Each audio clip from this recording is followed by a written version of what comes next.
Hello, ladies and gentlemen. Now, if things have gone to plan, you are watching this on the 1st of November, the day after Halloween, and I've come to the picturesque. Now, it's not, for me, it's still mid-October, but I've come to the picturesque village of Minster Lovell to try and get a photo for Halloween, or at least more than one photo perhaps for Halloween. Now, there's a little church here, which is why I've come here in the first place. Not the church itself, but there are some ruins which are owned by English Heritage.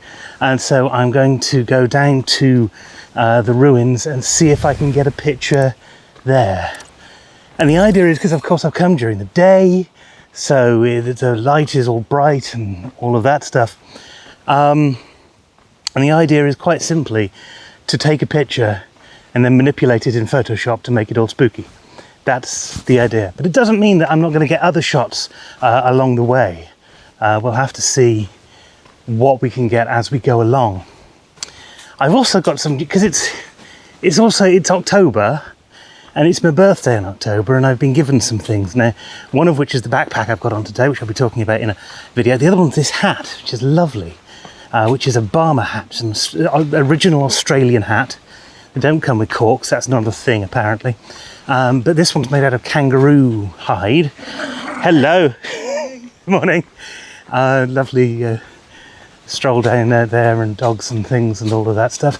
I don't know how to get to this place, because I've just been down one road thinking I was going to get to this place and couldn't get there at all. So I'm going to have to sort of go away a second, see if I can actually get to where I want to go. So I'll see you in a bit, hopefully at the hall. We'll see. Well, I just found something really interesting, which is an old tree, and we can see part of the hall over there as well. A little bit windy here, which is the only sort of problem with today, and the only problem that today I think is going to pose. I would like to do a long exposure with it. It's the water. There's a lot of movement in the water. I think probably what I'll end up doing is just putting a polarizing filter on to see if I can get a bit of glare off the water, because I think that would do better than actually getting a whole thing. Now, these pictures are going to be heavily edited. The whole point of taking these is to get assets so that I can build up a shot. So it doesn't have to be perfect, but it has to be well produced. And so what I'm going to do, there's a little stump over there. I think I'm going to stick my bag down on the stump, and I'll get some stuff out and we'll line a shot up. I've got a feeling, so there is a branch of a tree kind of in the way. I've got a feeling that might be a problem. But if I come down here, perhaps, hello, if I come down here, perhaps, I can get the branches of the tree out of the way, and I can still get that really nice kind of reflection in the water, but I still want to get some of the movement in the water. So speed wise, we might be looking at maybe 1.3 of a, I don't know. I'm going to try and see try some things and see what we're actually going to get, but we'll see that in a second when I've set everything up and when I don't have to hold the camera, when I can put it on the tripod instead, which will keep my hands nice and warm. Okay, I've literally just set the camera up. I think I'm going to have to be a little bit quick here, because wind, yes, wind, not a problem so far.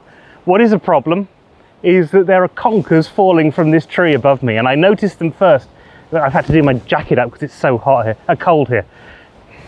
Do your jacket up when it's cold. Anyway, I noticed them first when I just heard some plops in the river next to me, and I thought, well, I wonder what that could be. I thought it might have been some wildlife or something, but no, it was in fact conkers. And it's also getting so windy that the camera's nearly blown itself over.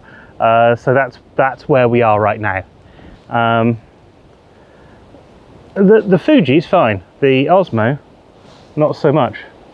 And seriously, there are these things here. So anyway, I have to keep a bit of an eye on the camera here and line some things up. Now, first of all, let's just do a quick line up to get this straight, which is there. And then I can do everything else that I want to do with the lens. Take my elastic band off. It's about right. And then I've just got to position this shot. And what I'll do when I've done that positioning, I'll just quickly run through with you what I want to get out of this now. I think that's about right. So we'll flip this into video mode so that you can see what I've got here. Okay, so let's go over to video mode and you'll be able to see the image I've got. Now I'm doing this as a portrait shot. I know I do a lot of portrait shots, a lot more than that. God, that's actually hit the camera. I do a lot more portrait shots than I normally, I thought I would do, starting to do landscapes. I thought most of the stuff would be panoramas. I thought most of them would be that way on, but actually I quite like the portrait framing of a lot of shots. And so here, what I wanted to get, I want to get a lot of foreground, because like I said, these are going to be heavily edited. So the foreground is going to be I've got water in there. I'm going to have to take that water out. I want this tree, where's the tree? That tree in there.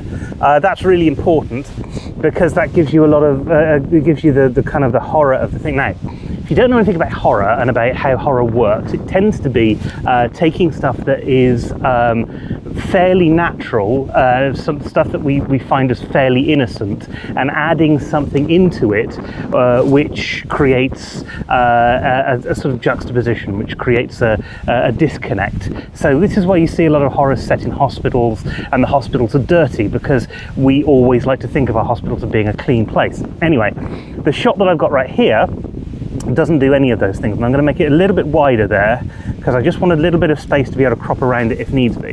However, what it does do is it takes the idea of a house, of a home, and you kind of deconstructed that, because it's literally a fallen down building. So that's where I'm going with this, just in case you want to know all of those things. I think I'm going to raise this up just a touch, because the foreground interest on this is going to be coming, like I said, from Photoshop, and then we'll do a picture. So let's just turn that off and put this back into S mode. Now, I am not, despite what I said earlier, I'm not, so I've straightened that up a little bit. I'm trying to keep my verticals in the right place here. I'm not going to do a long exposure on this because actually I don't think it's going to give me the effect that I want. And actually I don't need to use a polarizing filter on this, because the water I think I'm largely going to take out. I'm going to replace with other water. So that should be fine. The sky bits in here are going to be a bit of a problem, because obviously you want to do something which has got a night sky behind it, or something, or a dark sky behind it, and we don't have that here. But I'll have to sort that out when I get back into either Photoshop or Luminar. Probably Luminar. We'll come to that a little bit later. But I think we're okay. I think we're all right. Now, for shutter speeds and everything, I'm going to put this on f8. No, I'm not. I'm going to put this actually, first of all, put this down to 160, which is the native for the camera. I'm going to put this on f8, which means my shutter speed needs to come down a touch. Not very much, actually. I've turned the camera off. I'm a moron. Okay, so we are at 1/80th of a second, f8 at 160 ISO. I'm going to put the 2-second timer on for that. Now, the other thing I have to remember to do, which on more than one occasion I've forgotten to do recently, is focus the camera, because that helps with things like this, doesn't it? And the last thing is I'm just going to wait for a little bit to see if we've got, the wind's dying down a bit. That's why I'm waiting. And we've got I've got a bit of a reflection. I think I'm going to move this down just to see if I can get that bit of a reflection in the top. There we go.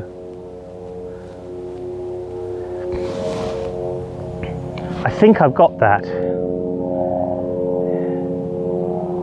All right, so quickly, before the wind goes up again, 2-second timer, here we go. Click, and plane going over. Check that this is nice and sharp, which it looks like it is. And the bank looks nice and sharp as well. And the people in the background look nice and sharp too. But that's okay, because they're coming out anyway. I don't mean in some sort of party sort of way. I just mean I'm going to take them out in Photoshop. I'm not going to assassinate them. I'm going to get rid of them in Photoshop. It's a difficult life being a photographer. Anyway, that's our first shot in the bag. Next really comes editing it. I would have liked to have been on the other side of this and to done that from over there, but middle of October, there's still too much leaves around, too many leaves around.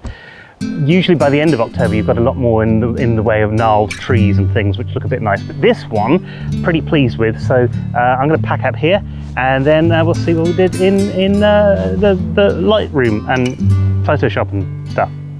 I'll show you the final edit of this photo when we get to the end.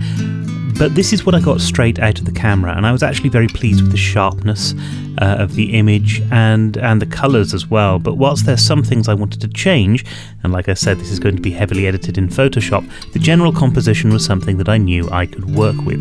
One thing I want you to take notice of is the sky in this shot. Now, the new version of Photoshop has a sky replacement function, and we were going to need to do that if the image that I had in my head was to be realised. Unfortunately, because of all of the little dots of sky between the branches, Photoshop did a very poor replacement here, and so I turned to Luminar 4 to solve that problem. I'll show you the final edit of the image at the end of the video, but for now, you rejoin me as I'm looking for one last shot. Now, unfortunately, it's a little too windy and a little bit too chilly in order to keep setting tripods up to do shots. My hands are absolutely freezing right now.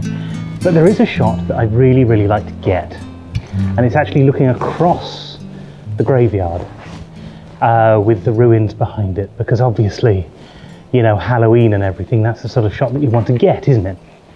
I've had a good look around here, actually, and I've taken a few shots. I'm now inside the hall, and it's quite an impressive place. I mean, you wouldn't mind having a hall like this.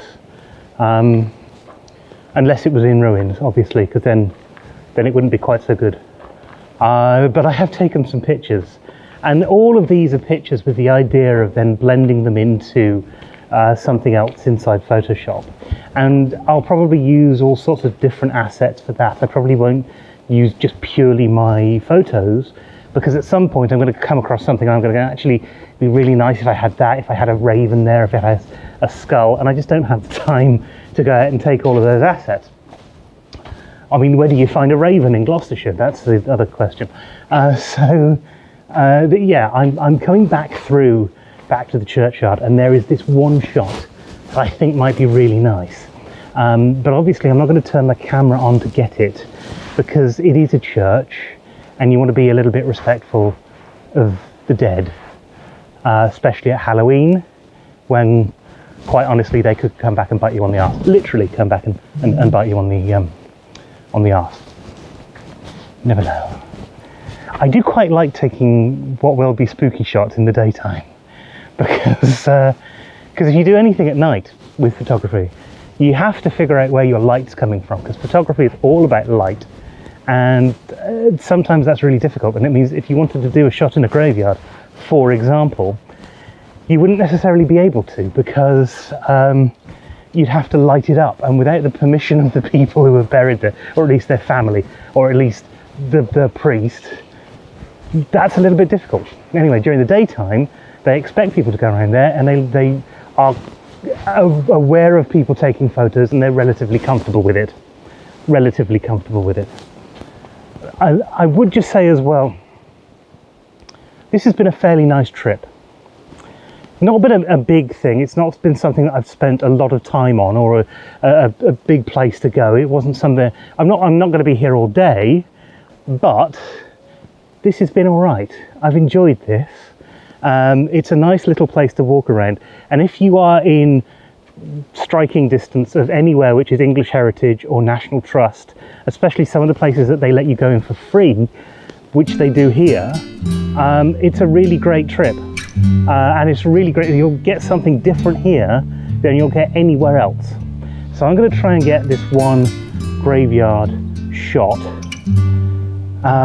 especially for Halloween, with a ruined building behind it, and then I'll probably see you back at the car.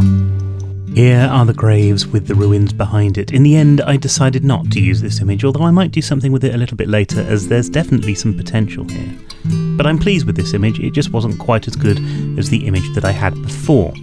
However, I did take more than 2 photos on this trip, and this one of an old tree I originally thought would be a great Halloween image because an old gnarled tree at night fits in with those themes of death. So I've done a lot of editing to make this shot work for the Halloween season, but I actually prefer the original shot of this, which, after a quick edit, looks something like this. Actually, this has turned into one of my favourite images of this autumn. Not perfect, of course, but I do find it very pleasant as an image and evocative of much of the Cotswold landscape at this time of year. Well, that's the first part of today done. And I'm hoping that I've got a couple of good images there. There's certainly some interest there that I hadn't really thought about doing before. I do find sometimes actually that if you go out in order to take a particular picture, if you've seen a picture in a magazine or on a website or something, and you think, I want to take that sort of picture, you often find that you can't. But sometimes there are nicer, better pictures out there that you can take instead. And I think that might be what I've got today. We'll have to wait and see. Next, I'm off to take a picture of a pub. Remember pubs? They used to be open. They don't appear to be much anymore.